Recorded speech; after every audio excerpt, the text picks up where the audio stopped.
Para analizar la disputa entre Keiko Fujimori y Pedro Castillo por la presidencia de Perú, tenemos el comentario del doctor Juan Cruz Olmeda, profesor e investigador en el Centro de Estudios Internacionales de El Colegio de México y director de la revista Foro Internacional.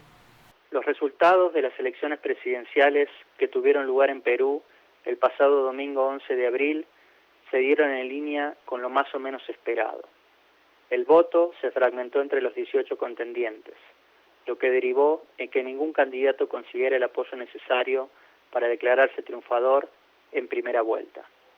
En consecuencia, los dos con mayor cantidad de votos deberán medirse en una segunda instancia el próximo 6 de junio.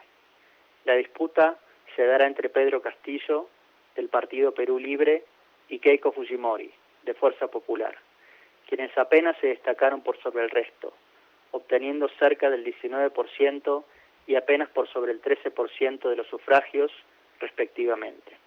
El apoyo obtenido por el primero constituyó, sin embargo, la gran sorpresa de la jornada. Con casi nula experiencia político-partidaria previa y con una figura con penetración limitada en los grandes centros urbanos del país, no había muchos que auguraran hasta pocas semanas antes de los comicios que se encontrarían en estos días a pasos de obtener la presidencia. Por lo anterior, vale la pena detenerse brevemente en su perfil. Como se dijo, la trayectoria de Pedro Castillo no se construyó en el ámbito de la política partidaria, sino en el espacio sindical. Desde su origen rural, ocupó diversos cargos en el sindicato que reúne a los maestros peruanos, y su figura ganó trascendencia nacional cuando en 2017 se constituyó como uno de los líderes de la huelga que estos llevaron a cabo para reclamar aumentos salariales, la derogación de una nueva legislación para el área y el incremento del presupuesto. Un dato importante es que en este contexto Castillo mostró tener una estrecha vinculación con las bases, lo que incluso generó rispideces con los representantes formales del sindicato. Desde el 2020, y en el contexto de la profunda crisis política que en los últimos años enfrenta Perú, Castillo declaró sus intenciones de competir por la presidencia, a la que finalmente fue postulado por una fuerza política abiertamente identificada con los ideales marxistas. No resulta sorprendente entonces que varias de sus propuestas apunten a, en caso de llegar al poder, promover un importante cambio de rumbo en la trayectoria política y económica del Perú. Por ejemplo, una de sus grandes proclamas durante la campaña ha sido la de promover la sanción de una nueva constitución que genere mayores y mejores canales de participación social en la toma de decisiones.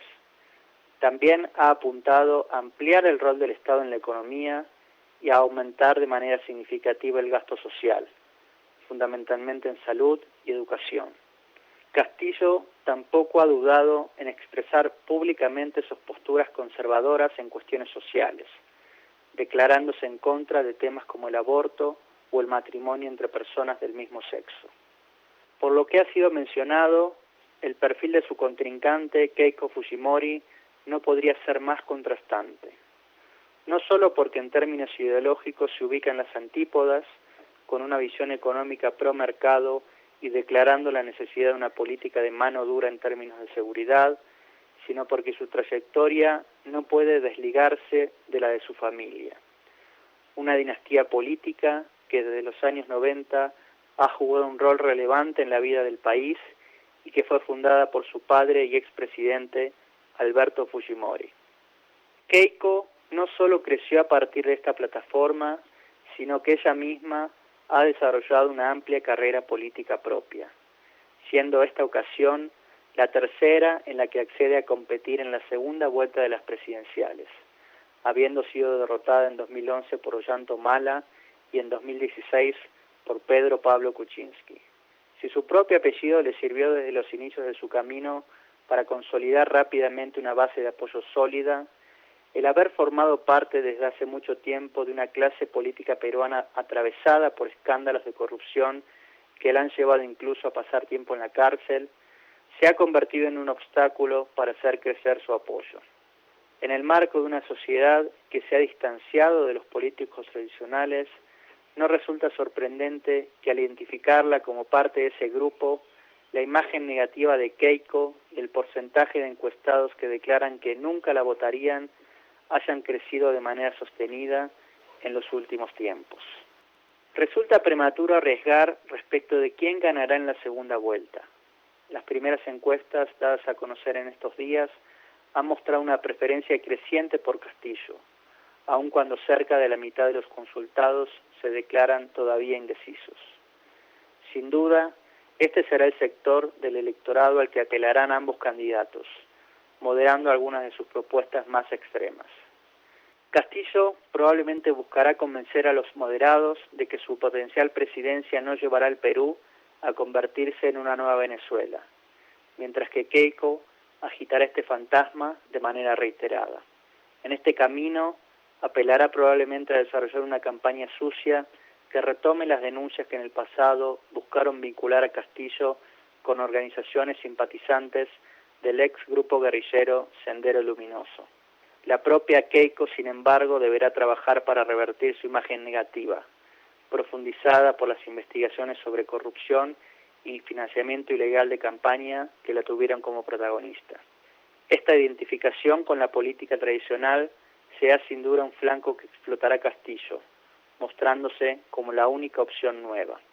De más está decir que sea quien gane, los verdaderos desafíos comenzarán una vez que asuma el cargo. Esta persona deberá gobernar con un Congreso fragmentado y con el fantasma de las sucesivas renuncias de presidentes de las que el país ha sido testigo en los últimos años. Por otro lado, el contexto general no podría ser peor. Perú enfrenta la más grave crisis económica y sanitaria de su historia reciente, derivada de la pandemia del coronavirus.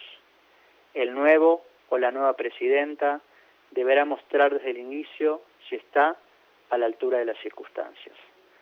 Para Radio Educación, Juan Cruz Olmeda, profesor investigador del Centro de Estudios Internacionales del Colegio de México.